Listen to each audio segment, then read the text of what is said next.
समधी माणसं येत नाही तिथे, पण ह्याच्या आतमध्ये काय आहे कोणालाच माहित नाही. चला मी तुम्हाला दाखवतो ह्याच्या आतमध्ये काय आहे. ह्याच्या आतमध्ये पाण्याची टाकी आहे भावांनो, लई मोठी हो का आतमध्ये पाण्याची टाकी आहे. आणि ही हाय लेण्याद्री, ही बघा हो का संपूर्ण. अरे मी लेण्याद्रीमध्ये आलेलो आहे भावांनो. हो का ही बघा लेण्याद्री, ही बघा हो का इकडे साईडला.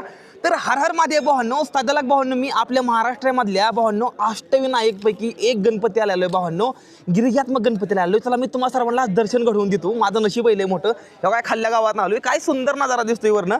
आणि चला आता आतमध्ये जाऊ. ही बघा हो कसं केलेलं या. आणि ह्याची बऱ्याच अशा रहस्यमय गोष्टी आहेत भावांनो. आणि काही कामं अशी ती जी आदूर राहिलेत या, ती कामं मला तुम्हाला दाखवायची येते या. चला मला तुम्हाला आता आतमध्ये दाखवायचं कसं आहे ते. चला या इकडं.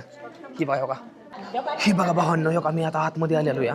आणि कशा प्रकारे तयार केलं तुम्ही बघताय काय बघा. पण एक गोष्ट मला हे तर नक्कीच कळते बरं का भावांनो, जी ही गोष्ट आहे ना ही गोष्टी म्हणजे प्राचीन काळातल्या जी वस्तू आहेत ना, म्हणजे जी पण म्हणजे प्राचीन काळामधल्या जेवढ्या म्हणजे लेण्या आहेत का नाही, त्यातल्या काही लेण्या अशा आहेत त्यांना एवढी अशी तकडबंदी केलेली की आज जाण्यासाठी परमिशन नाही. माझं म्हणणं एक येतं हरिश्चंद्रगडावर सुद्धा का असंच करावं. हे बघा कसं केलं बघितलं. ठीक आहे दर्शन हे बघा.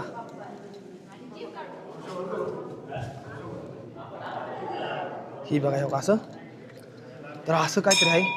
मला विचार पडतो भावांनो, ही गोष्टी कशा तयार केल्या असतील, एवढ्या समध्या मोठ्या गोष्टी कशा तयार केल्या असतील. समधी माणसं येत नाही तिथे, पण ह्याच्या आतमध्ये काय आहे कोणालाच माहित नाही. चला मी तुम्हाला दाखवतो ह्याच्या आतमध्ये काय आहे. ह्याच्या आतमध्ये पाण्याची टाकी आहे भावांनो, लई मोठी हो का आतमध्ये पाण्याची टाकी आहे. आणि ही हाय लेण्याद्री, ही बघा हो का पूर्णपणे. आणि ह्या ठिकाणी आलेलो या. ओके तर भावांनो असं काहीतरी.